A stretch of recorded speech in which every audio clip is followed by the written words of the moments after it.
I think a great example of this, and this is a super common fantasy, you hear your partner say, oh, I've been fantasizing about having sex in public. And then you immediately go like, oh my God, they want to like go down to the mall and have sex, have sex on a park bench, like in front of Macy's or Nordstrom's or something.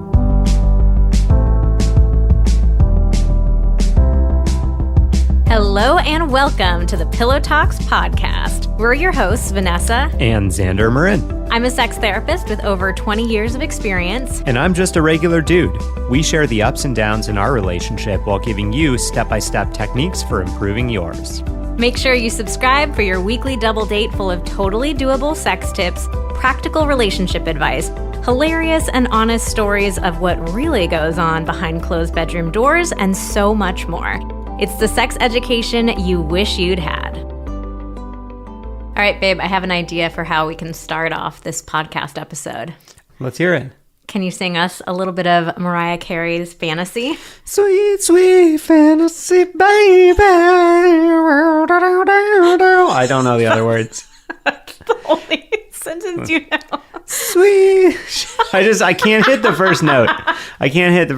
Sweet, sweet fantasy, baby. When I close my eyes, you come back and take me. Wait, come back and hold on. I think so. What does that mean? We have to look this up now. I only know Sweet, Sweet Fantasy Baby. Those are the only lyrics from that song I know. All right. I guess that's enough. That was really good. Thanks. You're welcome. So, do you want more singing from me? I don't know. It's entertaining to me. Let's let the audience decide. Let us know over on Instagram, Vanessa Marin Therapy. More Xander singing? Thumbs up, thumbs down. What songs would you like him to sing? Actually, no. Do it this way. Leave us a review of the podcast on Apple Podcasts and put in your review what song you would like to hear Xander sing. All right, so let's get into it. Today we are talking about fantasies. Fantasies, they're a really healthy, normal, common part of our sex lives. And I think experiencing your fantasies with your partner can be very fun, very exciting. But what happens if you and your partner's fantasies don't match up? So maybe you're completely uninterested in your partner's fantasies. Maybe your partner's fantasies even turn you off. Uh-oh. So we went over to Instagram and we asked people, tell us about the fantasies that either you have or your partner has that the other person is not interested in. And there were 4 most common ones that came up. Number 1, far and away, was a threesome. Mm-hmm. Then there was anal play, anal intercourse, public sex, a very popular one, and also power play. So like some domination, some submission, that kind of stuff. We actually have a couple fantasies that we don't have in common. One of them is the Mile High Club. Which one of us wants to join? You be the judge. We should put it up on an Instagram poll. Well, I think we just have to tell the people since they're listening to this now. So I want to join the Mile High Club. I don't think it would be particularly sexy or pleasurable sex, but I think it would be funny just to like be able to say I did it. But you, not interested. I guess I'm a little worried about logistics. I'm worried about our height difference given the limited possibility for positions in a small airplane lavatory. And honestly, it's funny because usually in most things, Vanessa is like the rule follower and I'm a little more loosey-goosey, but I'm scared of getting caught. I'm not going to lie. I'm scared of getting caught. You go to airplane jail. Yeah. No, what it really is that Xander loves flying so much and he loves planes so much. It would feel like sacrilegious. I don't want to get in trouble doing something that I love so much. I don't want it to be ruined. The sex or the flying? All of it. All of the above. Okay, so today we're going to talk about exactly what to do if your partner has a fantasy that you're just not into, or the other way around, if you have a fantasy that your partner is not into. Yeah, and maybe we'll help you be able to handle it better than I just did right then. We will, because we're going to give you a 5-step process that you can walk through. This is going to be a very detailed episode. Yeah, and by the end of it, I'm just going to be chomping at the bit for Mile High Club. Ooh, sex. airplane sex. Can't wait. Too bad Maybe. we don't have another trip planned for a while. But okay, let's do it. Before I get my Mile High Club on, we are going to read the review of the week. Can't get enough. I love following the Instagram and listening to the podcast. Seriously, it feels like two best friends talking about any and everything. I love the chemistry between V and X. The honesty in the content is so good. It makes the tips and topics feel so much easier and natural to incorporate into my own life. So glad I came across these two. Oh, and Oh yeah, I'm waiting for it. a hanging emoji. To be honest, this one creeps me out because it's like a big smile with rosy cheeks and then teeny tiny hands. I think they're proportionate. Look, I'm acting it out right now. No, it's not even No? close. You have small hands, but those are teeny tiny hands. The hand is like smaller than the smile. Okay, that's true. But I mean, I think that this is just, rosy cheeks going in for a hug. That's your final name for that's that? that's my translation. Rosy cheeks going in for a hug emoji. All right. We already asked you to leave your creative review with what song you would like to hear Xander sing. Your reviews really do mean so much to us. We really appreciate you taking the time to leave them, and it helps so much with letting the podcast grow and reach new people. So we thank you so much, and we always have a good time making Xander try to decipher your emojis. Please leave us a review with whatever song you'd like him to sing and the most challenging emoji that you can come across. If we pick your review to be featured as our review of the week, as our little way of saying thank you, we are going to give you a free mini coaching session. So if you see your review posted, you can come over to Instagram and DM us at Vanessa Marin Therapy. Tell us your situation, what your questions are, and we will send you a little mini coaching session back, totally private. All right, so let's get back to it. So we went over to Instagram, and first we asked people, have you ever talked about fantasies in your relationship? And only 45% of people said that they had. So the majority of people have never had a conversation about fantasies with their partner. Yeah, keeping it to yourself. And 90% of people said they thought that they and their partner had different fantasies. Yeah, and so that was like either they've explicitly talked about it and they're different, or they're like worried that they have different fantasies. So that could be a huge driver as to why 55% of people haven't talked about it. If you're scared it's not going to be the same, then that could be a big reason why you don't want to share. Well, I think that number is really important to share. 90% of people think that they have different fantasies, to really normalize that this is a very common thing that happens in relationships. And I think it's very easy for us to have this idea of, oh my gosh, we have different fantasies, like we're not compatible. But the reality is, like, how could you not have different fantasies? You're different people. You have different likes and dislikes with other things, your hobbies, food that you... I'm like trying to think of non-food examples. I was like, oh, here it comes, the food. Like, you have different preferences, different likes and dislikes in every other area of your life. So why would you not have different fantasies in the bedroom? That's really where we want to start. Like, it's okay to have different fantasies. You can have totally different fantasies and still have an amazing sex life. We have different fantasies. It's okay. That being said, this can be a tricky situation to navigate if there are a lot of differences or really strong differences. So, for example, should you do something that you're not really interested in doing just for your partner's sake? Or should your partner have to forego this fantasy that's really important to them because you're not into it? So we're going to give you our 5-step process for what to do in this situation. We're going to approach this podcast episode as if you and your partner have already had some sort of conversation about fantasies and you've discovered that there are differences, right? So we could do a different episode about like how to bring up fantasies for the very first time if you and your partner haven't.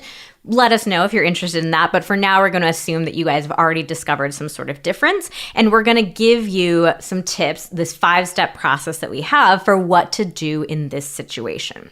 So let's get right into it with step number 1. And that is to handle your partner's fantasy with grace. Because it's very likely that up until this point, you may not have handled it particularly gracefully. It's really easy to hear something that our partner shares with us that we don't agree with, or it feels weird to us. We feel nervous and kind of like respond in a bit of an icky way, or like we go kind of silent. We show some body language that probably implies that maybe we're not so into it or we feel uncomfortable. Yeah, and I think this has definitely happened with us. I don't remember the exact conversation that we had talking about the Mile High Club, but I do remember you being like, ooh, like having sex in a bathroom. Like those bathrooms are so tiny and they're gross and they're disgusting. Yeah. So there was, I don't remember feeling like deeply ashamed for it, but I do remember there being some sort of like, ooh, he's like really not into it. Yeah, I was probably a bit judgmental, and I would approach that differently now. I can do better.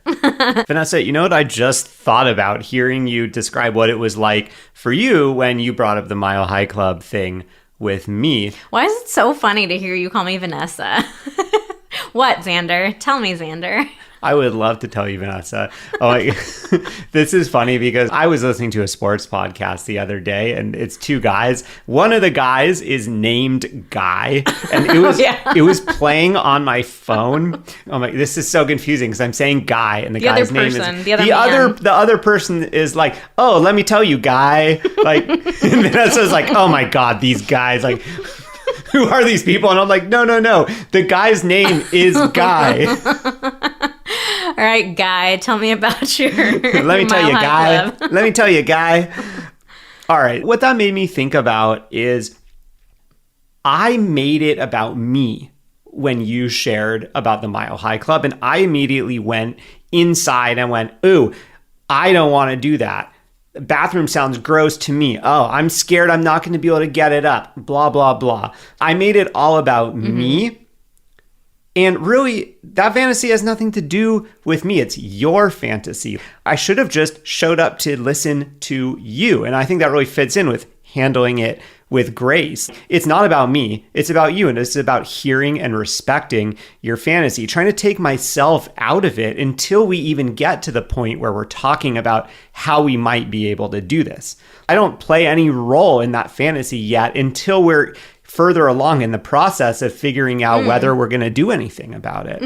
Yeah, I mean, I think if you had asked me some questions about it and maybe said, oh, like, why is that interesting to you? Or when did you first start being turned on by that? Or how would you imagine that going? Like, there are a lot of questions that you could ask somebody about their fantasy to like learn more about it rather than going immediately to like what your reaction is.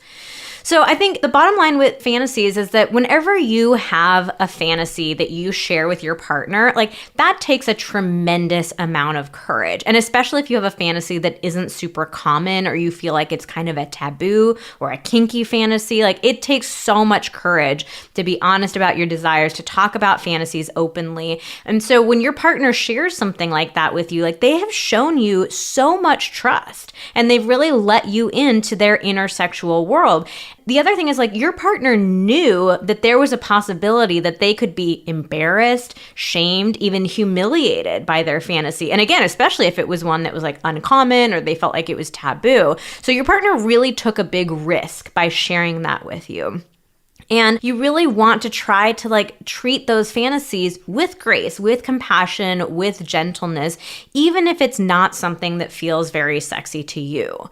So even if in the moment itself, let's say you pulled a Xander and you were like, oh, gross, like you can always come back around and you can tell your partner, hey, I want to talk about that fantasy thing again. I know that I had a really specific reaction to it in the moment and I'm sorry for that. I let my ego get in the way. Yeah, like I just wanted to go back and actually thank you for sharing your fantasy with me because I realized that took a lot of courage for you to share it. I'm sorry I didn't have a good reaction to it. Yeah, so this is a huge opportunity to build trust and to build intimacy. So if it really truly is in the moment, they're sharing something new with you, it's an opportunity to reward their vulnerability with trust and respond gracefully. Or if it's a situation where you can look back and you can see that you didn't really hear their fantasy in a very respectful way in the past. You made it about you instead of holding space for them to be vulnerable. It's an opportunity to go back and clean that up a little bit and build some trust and intimacy out of an experience that maybe kind of took things in the opposite direction. Absolutely. Okay, so let's move on to step number 2, and that is to discuss how important the fantasy is. So here's the thing about fantasies. Most of us have fantasies that we are curious about actually trying out, and we have fantasies that we know that we don't ever want to try out, but we just kind of like playing with the fantasy aspect of it. Yeah, I think as long as it is still a fantasy, I think we often don't even always know, like, oh, I definitely want to do this, or I don't want to do this, or I'm somewhere in the middle. Maybe your partner said to you, ooh, sometimes I fantasize about having an orgy. And your brain immediately leaps to like, oh my God, my partner wants to have an orgy this weekend and it's going to be with our neighbors and my best friend and like all and oh my God, they don't want to be monogamous. They must not be into me. I'm not enough for them. Yeah. Like, it's so easy to take it down this really long road. Yeah. So you want to get to know from your partner, like, is this something that they actually want to play around with? Then, even if your partner does want to try out this fantasy in real life, there are still so many different ways that could happen. So this idea that you might have blown up in your head of like what the orgy is, like that may not necessarily be exactly what your partner wants to do. So you want to get a sense from your partner of how important is this fantasy to them.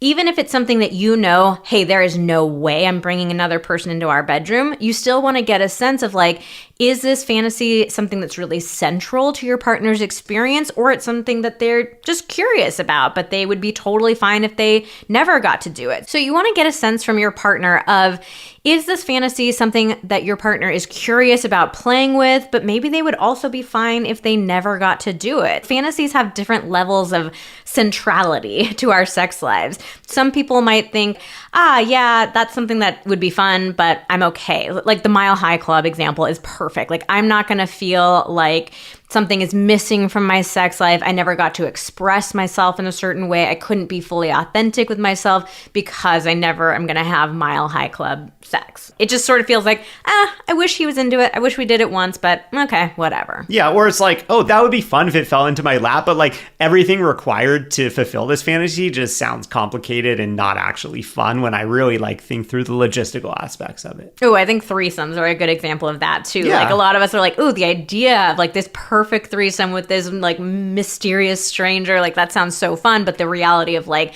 having to, what do we do? Get on an app, or do we like find people at the bar and do we ask them to get tested and do they come back to our house? Where do we go? Or to a hotel? Like it just starts to feel like too much.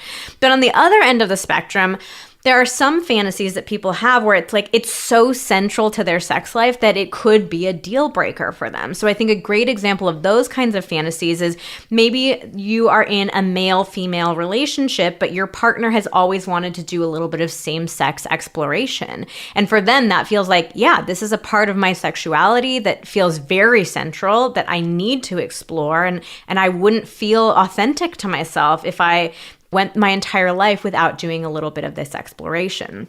Bottom line here is that there are just so many aspects of the fantasy that you want to learn more about from your partner. Here are some questions that you could ask. Is this a fantasy that you would want to try in real life, or did you just want to share the idea with me?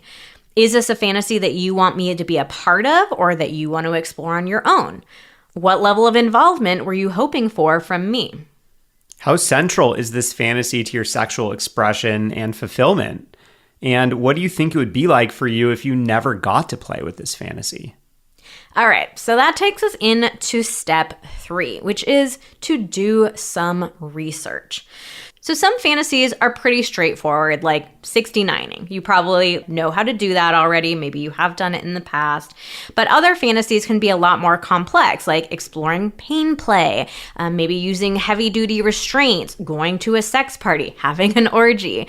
For some of your partner's fantasies, before you even fully decide whether or not you're into this or could be potentially interested in exploring it, like you might want to do a little bit of research to find out more about this fantasy, more about how it all really works. You can always ask your partner if they have any particular resources that they think might be helpful. So it could be saying something like, okay, I want to learn a little bit more about getting tied up before I decide whether or not that's something that I want to do. Do you have any articles that you recommend I check out? Yeah, and I think this is so important because in doing this research, you may very well find the image that you had of what this fantasy is may be very different from the image that your partner has. Oh, yeah. They may even be two completely separate things. I think it's really easy for us to we hear something that we don't really know that much about, and we just kind of get this visual flash in our head of what that's going to be.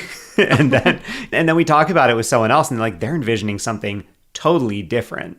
Yeah.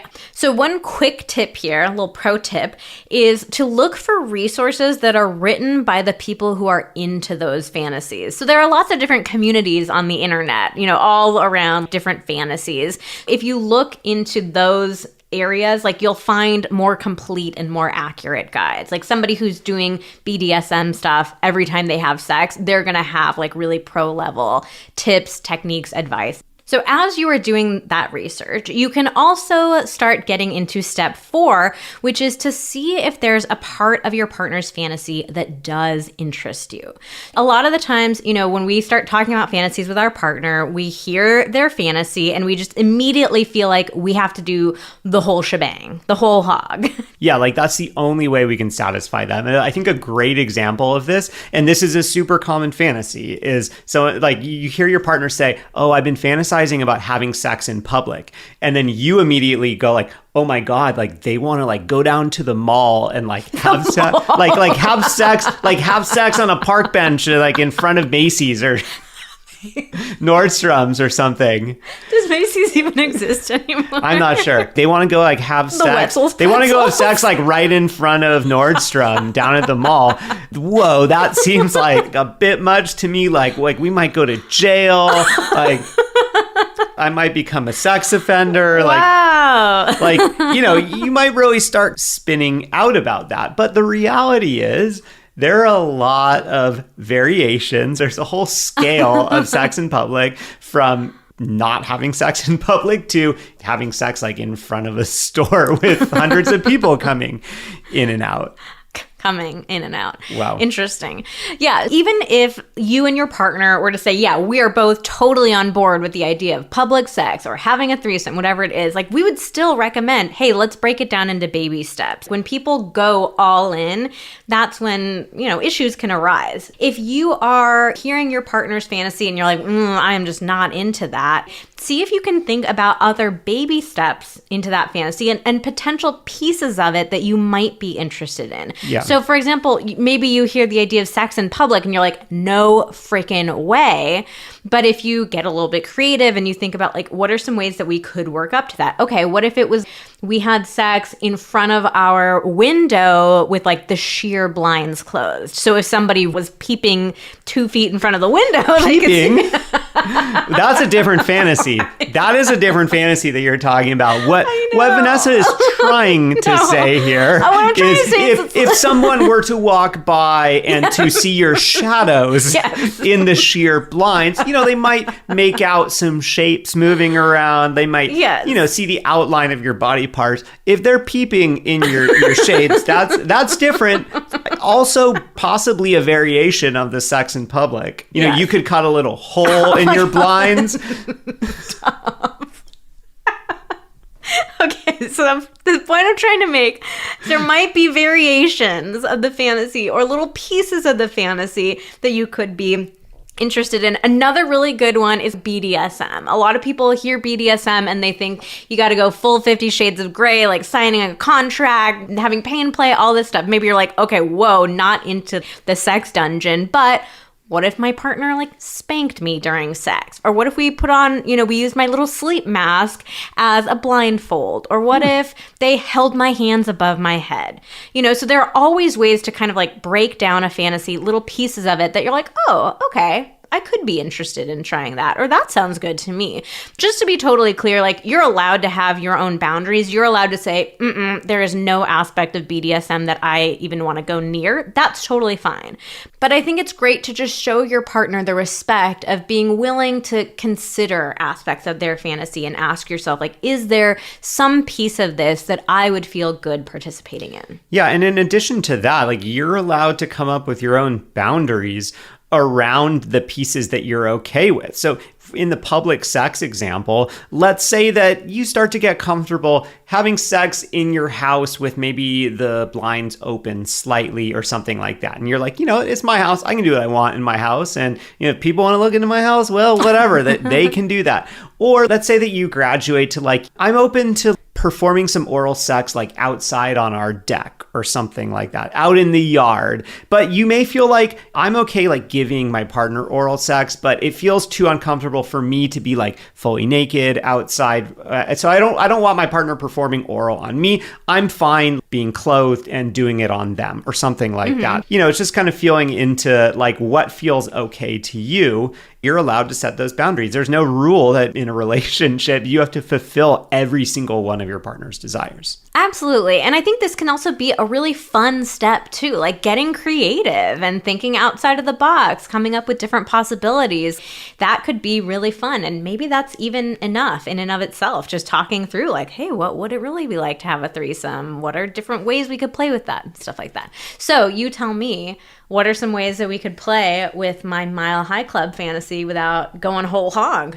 Well, one idea is next time we're having sex, I could put on our white noise machine really loud to mimic this what it sounds like to be on an airplane. I could find some, like airplane, like ding, like the seatbelt sign is now on. Please take your seats. We are heading into an area of heavy turbulence. Not sure I'm interested in that part, but sure. We could have sex in our little bathroom. We could. We have one tiny bathroom. Our downstairs bathroom. It's kind of like the Harry Potter closet. What about a makeout session on the plane? Or a little hand under the blanket action. Oh, yeah. See, I feel like for me, I could be into maybe a little fumbling around, like not in the bathroom yet. The thing that feels intimidating to me is sort of like, okay, how do we actually plan for like getting us both into the lavatory at the same time? Like, I worry, I guess. I guess I've always assumed that like I would be the one going in second. And so I always worry, like, what happens if, like, someone else is standing there? The stewardess is like, that one is Aki. Like, someone's in there. And then I'm, like, outside the lavatory. I can't, like, text you because you're not supposed to use your phone on the plane. So, like, I'm like, I'm not coming in because the stewardess told me not to. Well, see, I think through all the ways that it could go awkward for me. Okay, this is interesting because if that was like the main thing that came up for you, one creative way around it is we could say you're the one who goes into the bathroom first, and I'll be the one to deal with the potential repercussions of getting caught. True. See, like this is what I mean, just being creative and kind of talking it through and realizing different takes you can. Yeah, I mean, so that's why it's so important to just like be honest about what's going on for you, because it's like I just assume that this was the way it had to be. And perhaps it doesn't. Interesting. Final idea, you throw a bag of peanuts at me after we're done having sex. What? Oh, yeah. Yeah. Oh. Wow. Okay, that joke did not go over well. Yeah, Great. sorry. It took me too long. It took me too long to understand. But Vanessa, most airplanes don't give peanuts anymore because of peanut allergies. Well, I can't eat the pretzels, so that's why we just flew on Southwest and they had a really nice snack mix. I was very happy. It was like Chex Mix. Can't eat it. I was asleep with my mouth wide open on that flight. All right, that brings us to step 5. This step we included for the specific scenario where let's say that your partner has a fantasy that is very central to them. It's really important for them to be able to fulfill this fantasy, and you know you are not interested in it. It's not in alignment with your boundaries. You're just a hard no. So we wanted to talk about a specific step for this because this is like the hardest situation to deal with, right? Your partner really wants to do this. You really don't want to.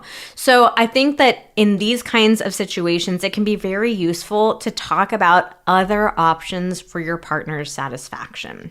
So in this example, one possibility for you guys is to explore other options for fulfilling your partner's fantasy. That may be them going outside of the relationship to fulfill the fantasy. It could even be the two of you like taking a break to give them some time to like explore this aspect of themselves. Obviously, like this is, again, the most challenging of the challenging situations that comes up. And I think it's a very, very small percentage of like overall differences in fantasies.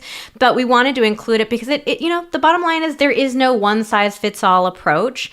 And there are ways that we can be creative and think of other options, think of other solutions when it is, again, something that like is very central to your partner's identity. So I'm really thinking about that example we mentioned earlier of if you're in a male-female relationship and let's say your male partner's like, I really want to see what it's like to be with another man, you know, or maybe it is like the BDSM one and you're like, I'm not going near that. I'm not doing any of that, but maybe it's, you know, your partner could explore with somebody else. So there are a lot of different ways that you can do this, a lot of different configurations, but we just want to include it because I think a lot of people put this pressure on themselves to feel like you're the one who has to fulfill all of your partner's fantasies and be everything that they want, you know, everything that they need. And the reality is that's hard to find inside and outside of the bedroom. Obviously, this brings up questions of monogamy. What do we feel comfortable with? It's going to be different for every couple, but I think at least the idea of discussing it, even if you don't follow through on it, I think there's something about like your partner at least feeling like respected enough and seen enough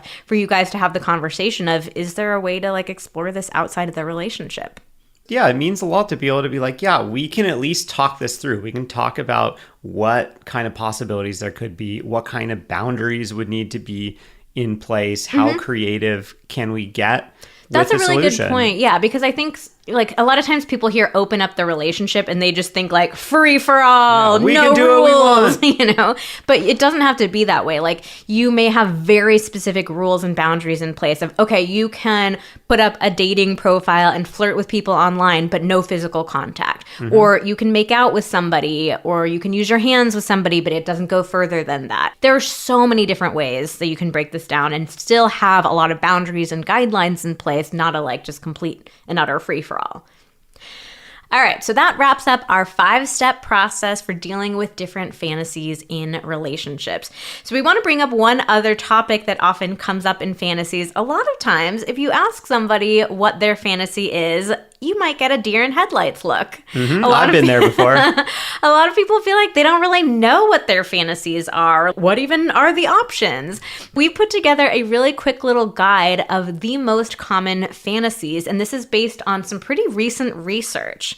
It has found what the most common fantasies are. So we will put a link to download that in the show notes, and hopefully it'll give you a little creativity, a little inspiration.